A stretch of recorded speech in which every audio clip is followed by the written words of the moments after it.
오래전에 새우깡하고 신라면하고 싸움이 붙었어요. 누가 더 강한지, 누가 더 인기가 있는지, 누가 더 영향력이 있는지. 누가 더 영향력이 있습니까? 결론이 안 나요. 화가 나가지고 친구들을 더 부른 거죠. 새우깡은 절친 고구마깡을 부르고, 무시무시한 바나나킥도 부르고, 양파링도 부르고, 신라면도 가만히 있을 수가 없으니까 육개장 사발면도 부르고, 안성탕면도 부르고, 너구리도 부르고, 쭉 모여가지고 패싸움이 나게 생긴 것이죠. 근데 갑자기 누가 소리를 지릅니다. 야, 싸우지 마. 우린 다 농심 가족이잖아. 그래서 지금까지 평화롭게 잘 살고 있다, 그런 얘기입니다. 결국은 다 한 가족 아닙니까? 한 가족끼리 싸워야 뭐 하겠습니까? 여러분, 아까 우리가 예배 전 찬양을 부를 때 화면이 조금 지난주하고 달라진 점이 있죠. 뭐가 달라졌죠? 앞에 자막만 보이지 않고 찬양하는 여러분들을 비춰줬죠, 화면이. 왜 그랬냐면 지금 고상일 집사님이 인도네시아에 출장 가 계신데, 이 시간에도 이 화면을 통해서 우리랑 같이 예배를 드립니다. 근데 성도님들이 보고 싶대요. 근데 앞에 자막만 나오니까 또 예배 중에는 제 얼굴만 나오잖아요. 저는 계속 보지만 도대체 이번 주에 누가 나왔을까? 우리 성도님들이 보고 싶어가지고 그 예배 전이라도 좀 여러분을 비춰달라 해서 비춰준 겁니다. 여러분, 인도네시아에 있다고 해서 고상을 집사님이 우리 가족이 아닌가요? 그렇지 않잖아요. 이 유튜브 영상을 보면서 예배하는 해외 가족들도 많이 있습니다. 라트비아에 가 있는 우리 김승수, 김선아 가족도 있고, 저 중국에 있는 고유선 집사님, 임혜연 집사님 가족도 있고, 우리가 이 경계를 조금씩 넓혀 가다 보면 지구촌에 있는 모든 사람들이 사실 우리의 가족이죠. 제가 셀 교회론을 처음 공부하면서 많은 도전, 또 은혜, 깨달음을 얻어가지고 우리 대광교회도 셀 교회의 가치와 비전으로 좀 바꿔야 되겠다, 이런 마음을 먹게 된 계기가 있습니다. 처음에 갔는데 교회를 어떻게 정의할 것인가? 교회에 대한 정의는 신학적으로 또 혹은 성경 속에서 그 상황마다 여러 가지 정의가 있습니다. 그런데 그 셀 교회론에서 아주 강력하게 교회를 어떻게 정의를 했냐면 하나님의 가족 공동체다, 이렇게 정의한 것입니다. 이 짤막한 정의가 제 가슴을 뜨겁게 만들었습니다. 그래, 이거였구나. 우리는 하나님의 가족이구나. 육신의 부모는 다 각자 다를지 모르지만 우리는 하나님을 섬기는 그 하나님 밑에 다 형제요 자매이구나. 이걸 새삼 느끼게 되는 것입니다. 자, 그렇다면 우리가 이 안에 있는 하나님의 가족 말고 그럼 바깥에 있는 사람들은 어떻게 볼 것인가? 그것에 대해서 늘 제 고민 가운데 하나 있거든요. 불신자들. 그럼 그들은 그냥 구원받지 못하고 저주받고 영원한 형벌, 영원한 지옥 가운데 빠져야 할 그런 사람으로 봐야 할 것인가? 그런데 셀 교회론에서는 교회 바깥에 있는 사람들을 한마디로 이렇게 정의를 내렸습니다. 확대된 하나님의 가족이다. 지금은 아닐지라도 그들도 여전히 하나님이 예비해 놓으신 우리의 확대된 가족이라는 것입니다. 그러니까 이 셀 교회론의 가치와 비전의 관점으로 바라보면 세상에는 두 종류의 사람밖에 없습니다. 하나는 이미 가족이 된 사람과 하나는 앞으로 가족이 될 사람입니다. 가족이 될 그 사람들 가운데는 우매자도 있습니다. 핍박자도 있습니다. 우리의 원수가 있다, 그 말이에요. 아무리 예수님 믿으라고 얘기를 해도 예수님 믿지도 않고 오히려 복음을 전하는 우리들을 조롱하는 사람도 있지요.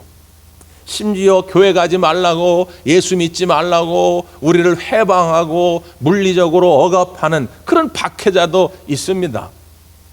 나랑 생각과 기질이 달라가지고 그냥 만나기도 싫은, 얼굴도 쳐다보기 싫은 지긋지긋한 원수들도 있죠. 여러 사람이 있지만 그러나 한 가지로 딱 정의를 내리면 그들은 확대된 하나님의 가족일 뿐이라는 것이죠. 우리에겐 다 가족이라는 거예요. 이 말씀이 우리 가운데 잘 와닿지 않죠. 저도 그 이전엔 그것 때문에 고민을 많이 했었거든요. 근데 여러분도 예수님을 만나기 이전, 예수님을 영접하기 이전에 한번 생각해 보십시오. 여러분 예를 들어서 20년 전에 예수님을 만났다 치면 그 20년 바로 전에는 여러분도 그냥 저주받고 지옥 갈 사람으로 여겨졌던 사람들이에요. 근데 지금 어떻게 됐어요? 하나님의 자녀가 되지 않았습니까? 그러니까 지금은 정말 내가 이해할 수 없는 그 바깥에 있는 사람들일지라도 그들도 역시 끝내는 하나님 품에 나와서 하나님의 가족이 될 것이고 하나님 앞에 귀하게 쓰임받는 천국의 일꾼이 될 줄 믿습니다. 우리가 그런 눈으로 바라볼 때 이웃에 대한 시선, 관점이 트여지게 됩니다. 그런데 아무리 이렇게 설명을 해도 이것이 쉽게 우리의 삶의 태도를 바꾸지 못하는 것이죠. 지금도 그렇고 예수님 시대에도 마찬가지였습니다. 그래서 오늘 본문은 그런 사람들을 향해서 예수님이 주신 말씀입니다. 어느 날 율법교사가 예수님을 찾아왔습니다. 율법교사는 다른 성경에서는 이제 서기관이라고도 말하죠. 매일 성경을 필사하고 성경을 공부하고 성경을 가르치던 그런 사람들입니다. 그 율법교사가 예수님께 찾아와서 예수님, 영생을 얻으려면 어떻게 해야 됩니까? 이렇게 물은 것입니다. 가장 우리 인생에 필요한 질문이죠. 가장 근원적인 질문. 영생을 받지 못하면 천만금을 얻어도 아무 소용이 없으니까 영생을 얻는 것이 인생의 가장 우선순위니까 이걸 물은 거예요. 이게 얼마나 좋은 질문입니까? 근데 성경은 뭐라고 앞에 덧붙였느냐? 예수를 시험하여, 이렇게 되어 있습니다. 이 말은 율법교사가 그 대답을 몰라서가 아니었다는 거예요. 이미 교과서적인 정답을 율법교사는 다 알고 있어요. 근데 예수님을 시험하려는 거예요. 나는 알고 있는데 예수님은 제대로 알고 있나? 나는 그걸 암송하고 있는데 예수님은 제대로 암송이나 할까? 예수님을 시험하려고 물어본 것입니다. 그러니까 예수님이 그 율법교사의 마음을 꿰뚫어 본 것이죠. 그래서 반문을 합니다. 야, 성경은 어떻게 말하고 있니? 율법은 어떻게 말하고 있니? 너는 그것을 어떻게 읽고 있고 너는 그것을 어떻게 이해하고 있고 어떻게 실행하고 있니? 이런 의미로 다시 반문을 한 거예요. 그랬더니 기다렸다는 듯이, 이 율법교사들은 성경에 통달한 사람들이거든요. 성경을 달달달 외우는 사람들이거든요. 그게 막힘이 없이 자기가 평소에 외우고 있던 말씀을 예수님께 대답합니다. 뭐라고요? 자, 성경 본문을 한번 보세요. 27절 말씀입니다. 시작.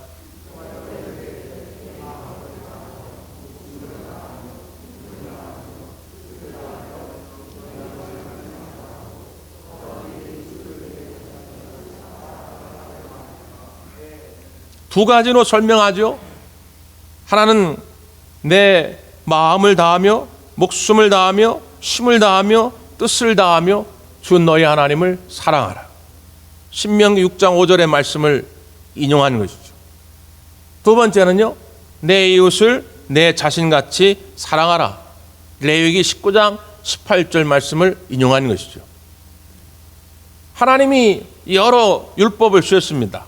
대표적인 것이 십계명인데 이 십계명도 종류는 10가지지만 1부터 4계명까지는 하나님을 사랑하라는 것이고 5계명부터 10계명까지는 이웃을 사랑하라는 것이죠.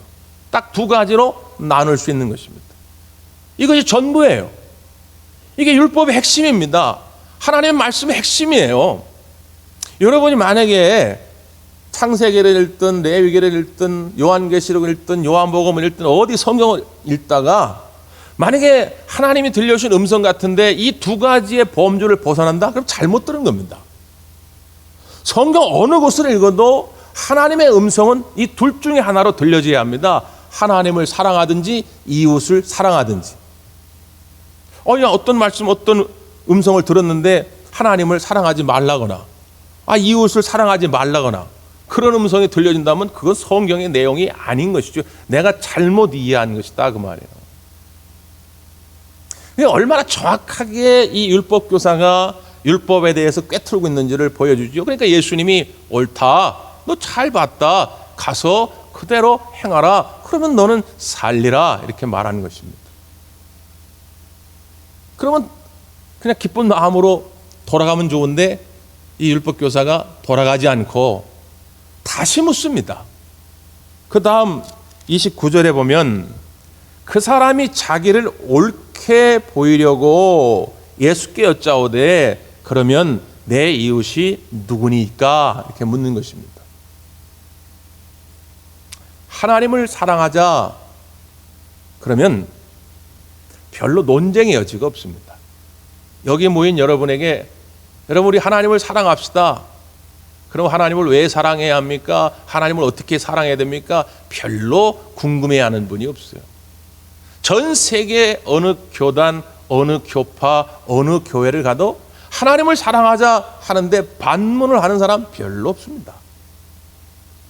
여기에는 논쟁의 여지가 없는데 문제는 두 번째입니다. 이웃을 사랑합시다 그랬더니 그럼 그 사랑해야 할 이웃이 누굽니까? 우리는 어느 정도까지 사랑해야 됩니까? 그 이웃을 어떻게 사랑해야 됩니까? 이게 저마다 다른 거죠. 여기 계신 여러분들에게도 제가 만약에 구체적인 예시를 들어서 질문을 던진다면 아마 다른 대답을 하실 수도 있어요. 이것이 교단마다 교파마다 다를 수도 있어요.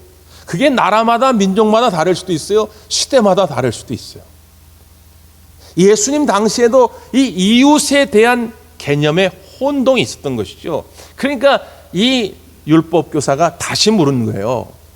정말 궁금해서 물은 것이 아니라 자기를 옳게 보이려고. 이미 이 사람은 확고한 자기 입장이 있어요. 자기 기준에서 이웃은 누구이고 어디까지 사랑해야 되는지 분명한 기준이 있어요. 그런데 예수님은 과연 어떨까? 예수님을 시험하고자 다시 한번 물은 거예요. 그때 예수님께서 일러주었던 말씀이 우리가 잘 아는 선한 사마리아인의 비유의 말씀입니다. 어떤 사람이 예루살렘에서 여리고로 내려갑니다. 예루살렘에서 여리고로 가는 길은 굉장히 거친 길입니다. 낮에도 강도가 들끓을 정도로 위험한 길입니다. 어떤 사람이 강도를 만났어요. 있는 거 다 뺏기고 그리고 매를 맞아가지고 피를 절절 흘리고 거의 죽기까지 이르렀습니다. 그때 마침 제사장이 지나갑니다. 제사장은 지금 누굽니까? 성직자죠. 종교 지도자입니다. 근데 모른 척하고 지나간 것이죠. 두 번째로 레위인이 지나갑니다. 레위인은 누굽니까? 성전 봉사자들이죠. 사역자들입니다. 성전 일꾼들입니다. 근데 모르고 그냥 모른 척하고 그냥 지나가 버립니다. 세 번째 사마리아인이 여행 중에 지나가다가 그를 만납니다. 근데 그를 불쌍히 여겨 그를 돌보아주고 주막에 데려가서 치료해주고 비용을 지불해주고 그 주막 주인에게 혹시라도 비용이 초과되면 내가 나중에 돌아와서 갚을 테니까 충분히 이 사람을 보살펴주라고 부탁을 하고 떠납니다. 자, 이 말씀을 마치고 예수님이 율법교사에게 다시 묻습니다. 성경을 보시죠. 36절, 37절. 시작.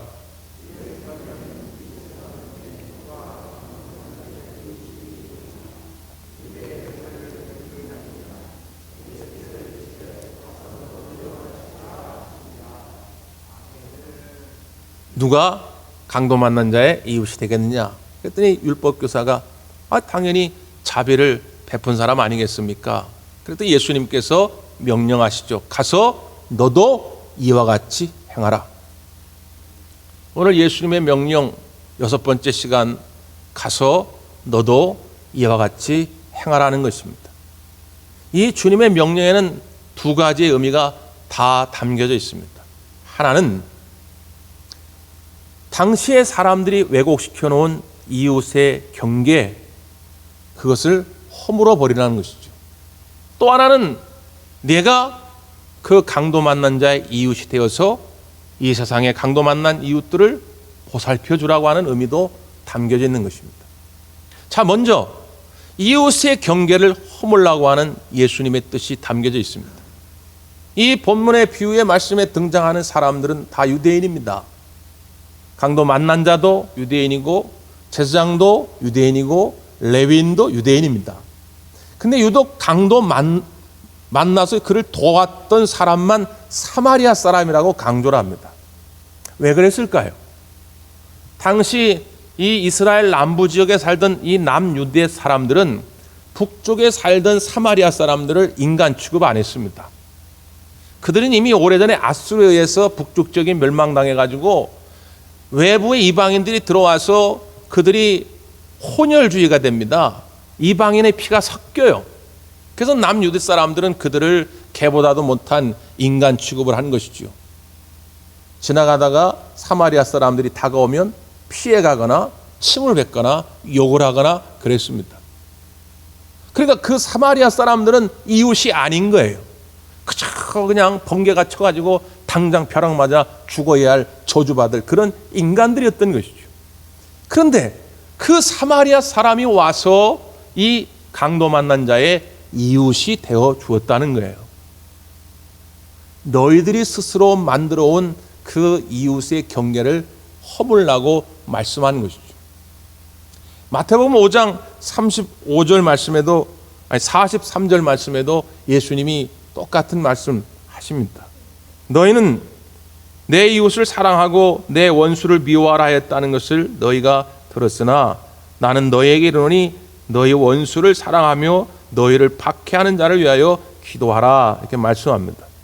여기 보면 내 원수를 사랑하고 내 이웃을 사랑하고 내 원수를 미워하라 라고 너희들은 들었으나 이 말은 그렇게 배웠다는 거예요. 이웃을 사랑하고 원수를 미워하라고 당시 사람들이 배웠다는 거예요.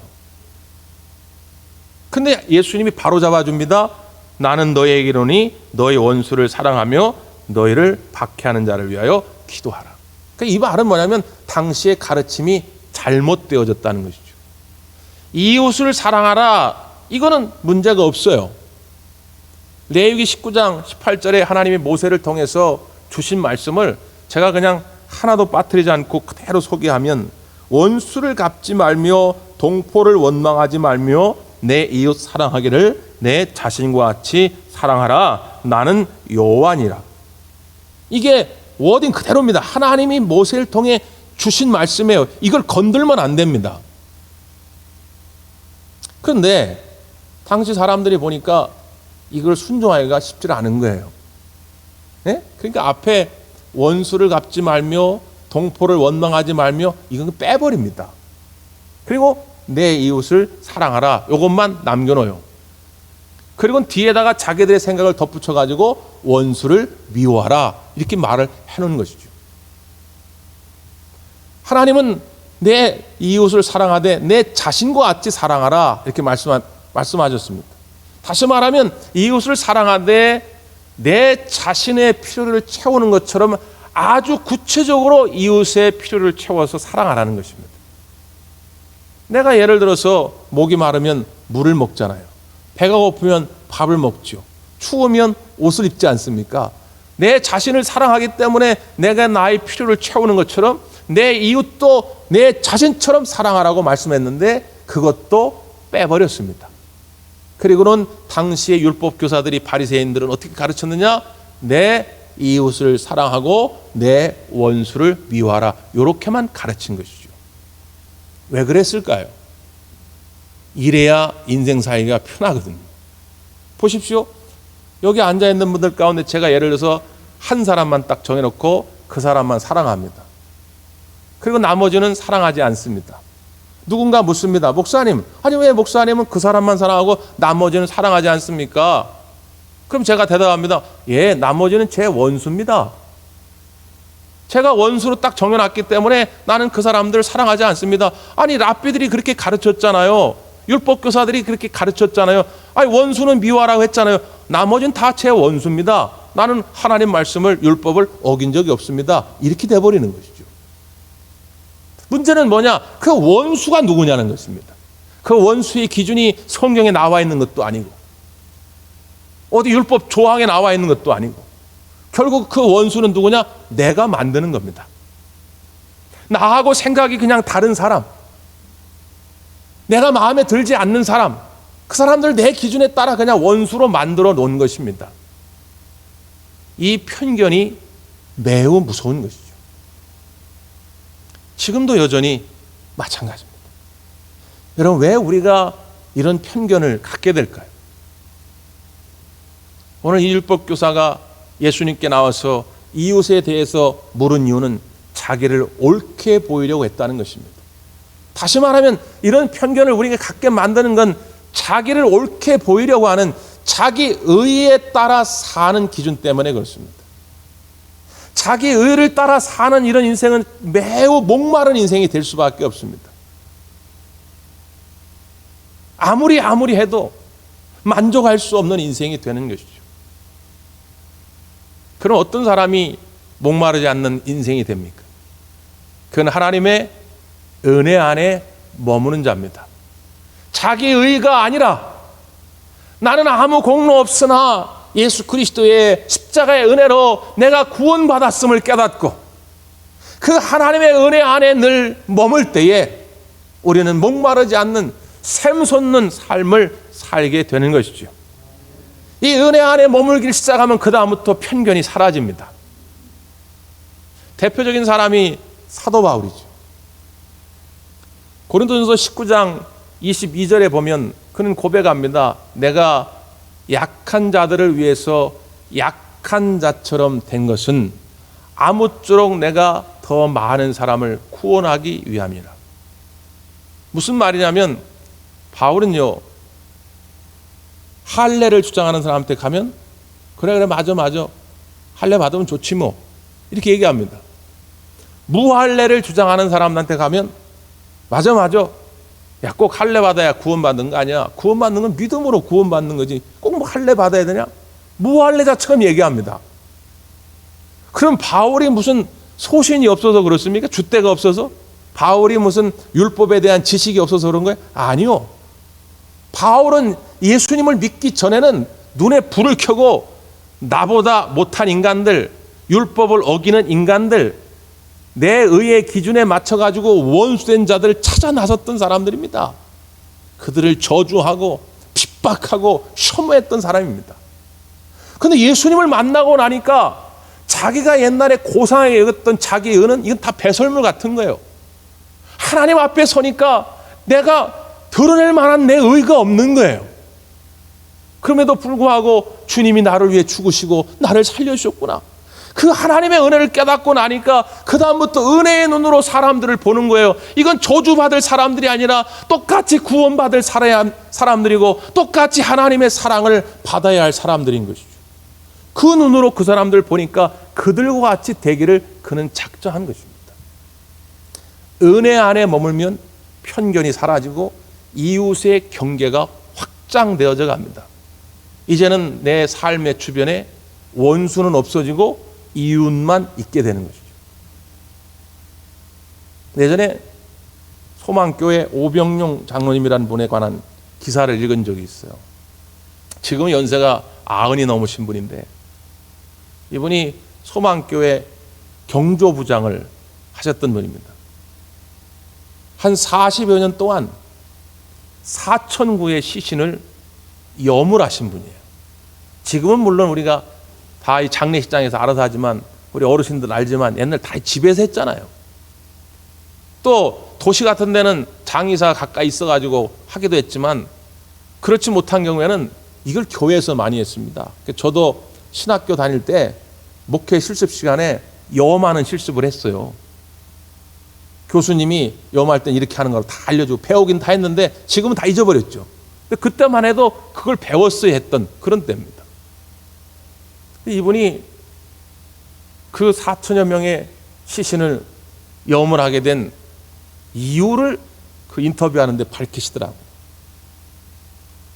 자기가 예전에 어머니를 모시고 살았는데 오늘 아침에 어머니가 야 오늘은 같이 밥을 안 먹고 난 좀 이따 먹을 테니까 먼저 먹어라. 그래가지고 자기가 먼저 먹고 자기는 일하러 이제 나왔는데 일하러 나오는데 갑자기 집에서 연락이 온 거예요.